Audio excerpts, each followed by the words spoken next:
Okay, I'm going to take a deep breath. Let's talk about stress and blood sugar.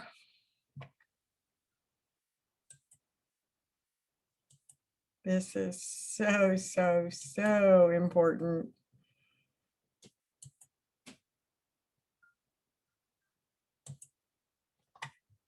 Yes, it's time for us to tame our stress. Now that we've talked about insulin and carbs, we must talk about stress. We're going to dive into stress because this is where many get it wrong. We chase the newest, latest, greatest diet plans, beat ourselves up at the gym, and spend hundreds of dollars on supplements while ignoring one of the biggest hormone mess makers out there, stress.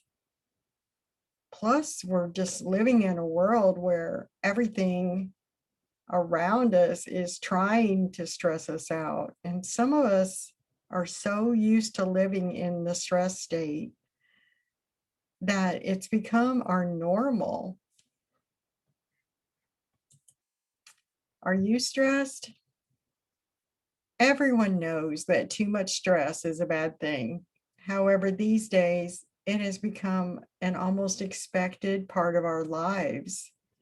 It has become far too common to feel overwhelmed and stressed on a regular basis.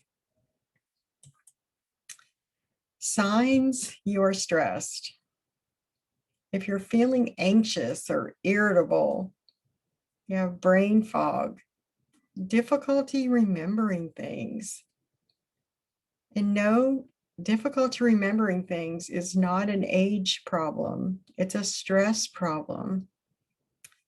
Poor sex drive, food cravings, fatigue, disrupted sleep, headaches, sweating, and disinterest in the things that you normally love, that you used to really enjoy. Now you just don't feel like doing it. Those are all signs of stress. Plus, there's a whole bunch more. So go ahead and put in the comments. What are your signs that you're stressed? The adrenals, the adrenal glands. These are the little, let me just take it off screen share a minute. These adrenal glands are the little triangular shaped glands that sit right on top of your kidneys, almost directly in line with your belly button, but they're in the back. Little tiny things, but they secrete hormones.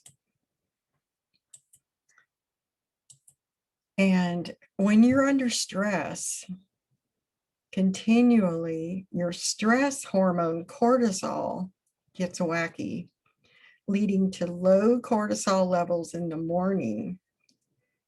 And that's the get up and go that you need to be able to feel good to get out of bed. Sporadic levels throughout the day and either low or high levels at night.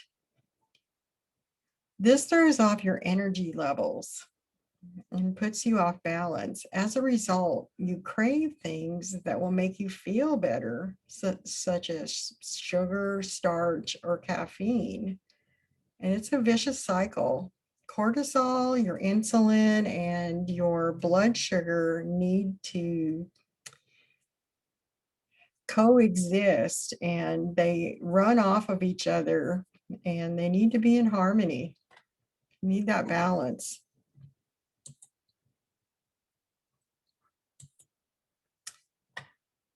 Brain-body disconnect. The need for caffeine and sugar is one of the first signs of adrenal fatigue.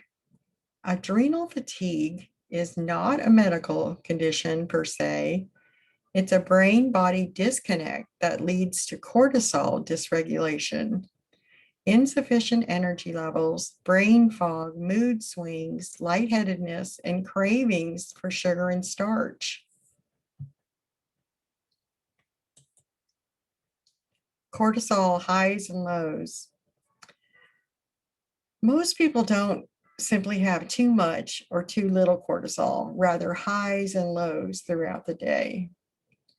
High cortisol levels can lead to symptoms like blood sugar imbalances, decreased bone density, high blood pressure, skin changes, mood swings, rapid weight gain, among other things. That is so interesting. It just shows again how the body is one big ecosystem. Like, who would think that high cortisol would decrease your bone density?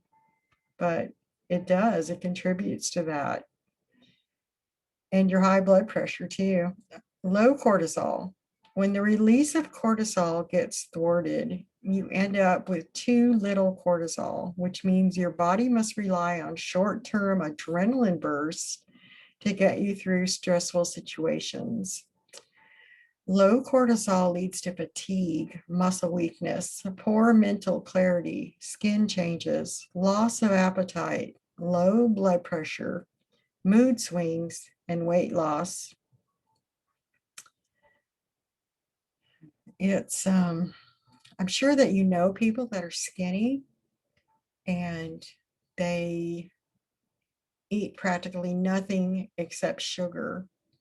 Well, they're running on adrenaline. They are just completely wearing out their adrenal glands. And most of the time, they end up exhausted at the end of the night or the end of the day and have a hard time getting out of bed, have a hard time get going until they eat sugar. They fuel on sugar. It is so unhealthy. But since they're skinny, they don't think they have a problem with sugar.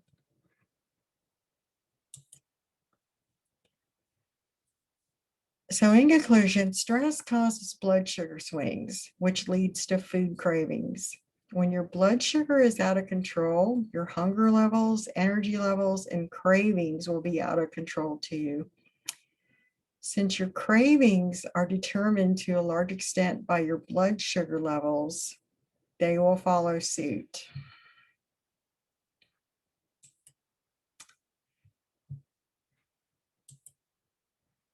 And so I didn't talk about ways that you can relieve stress, but if you download the self-care handout, which I'm sure you've already done that a couple of weeks ago, take another look at it and what is in there that you can incorporate today and make it a habit to give yourself more self-care. And this will help you with stress.